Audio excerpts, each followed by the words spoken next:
Catching the big air in California with pro motocross rider and three-time X Games gold medalist Vicki. You know, last year was amazing for you. At the X Games, you were the only female to compete in the best whip, and you got bronze. It was huge just to be able to be on the same stage and at the highest level with the gnarliest dudes. Then you throw me in there, who really hasn't done anything off of a ramp except for whip it. So it was definitely a complete game changer for me. But you had to know. You had to know when you were up there. Because I was obviously winning in the boats. We had about 3 more jumps left and I started to fall through a little bit, but I still came back with the bronze, which was a huge accomplishment for anyone, let alone the only chick there. The only woman out there. And then in the Moto X racing, you got gold. I mean, this was your 3rd gold. It was definitely a huge accomplishment. I thought I was definitely getting 2nd for sure. So what happened at the very end? You know, she threw a fist pump, and if you're gonna fist pump, you do it with not the throttle hand because that's what controls the bike in the air. Right. It automatically nosedives, and that's exactly what happened. So that was just kind of an embarrassing mistake on her part, and thankfully, you know, I was able to get another gold.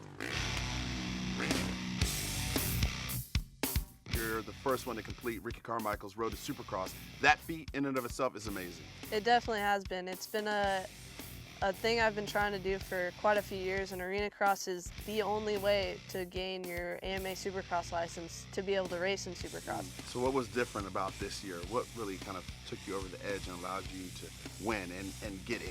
First year I didn't really know what to expect. The following year I broke my collarbone, came in too early and was really, really timid around the track and just couldn't really put in those fast laps it requires to qualify. And this year I wanted it. I didn't want to have to come back another year, so I made sure to make it happen this year. And your style of riding and also being a woman has also caught on, and I mean, you're a role model to so many women. I just really like riding my dirt bike. You know, that's the bottom line. And you know, once you get to the top level and you see everyone that's stoked to see you and want to see you succeed just as much as you do, it's definitely the inspiration. I've seen your videos and you're an inspiration to so many different people. How do you improve upon your talent and your skills on a day-to-day basis? There's a lot of work that goes into it. I mean, one, you have to be at the track multiple times a week, in the gym as well. We have to work really hard to make sure, you know, I'm just as strong as those dudes because the bike still weighs the same no matter how much you can lift. So what's your training regimen like? Is it running? Is it lifting? What is it comprised of? You know, we can't really run, at least for me, and it's a rarity that an athlete in this sport can run. No running? No running whatsoever. So I do a lot of strength training and bust it out really quick, and that'll get your heart rate up really quick. Favorite lift? Favorite lift? I don't think I have one. They all suck. Probably 90% of the time you're competing against guys. Is that intimidating at all? Like anything, you pretty much get used to it. And you know, I chose to go into that category of just racing against men, and it's never been to be the first chick to do it. It's more just because I know as a racer and as an athlete, I can go do it. So before I'm done with this career, I want to say that I did it.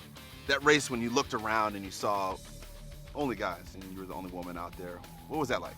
I know it's definitely hard for me just because even if I'm in first, second, or second to last, whoever's behind me is not going to want to get beat by a girl. So the dude behind me will straight T-bone me and hit me as hard as he can to make sure he beats me. That's probably the scariest part, but after that, it's just riding my own race. You know, you talked a lot about your goals in racing. What's your ultimate goal in racing?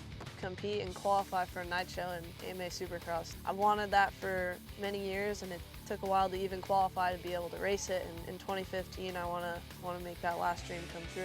Good luck in 2015. I'll see you up on the podium. Wow.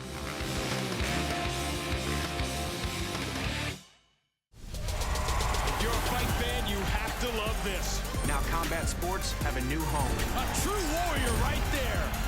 For the best in the world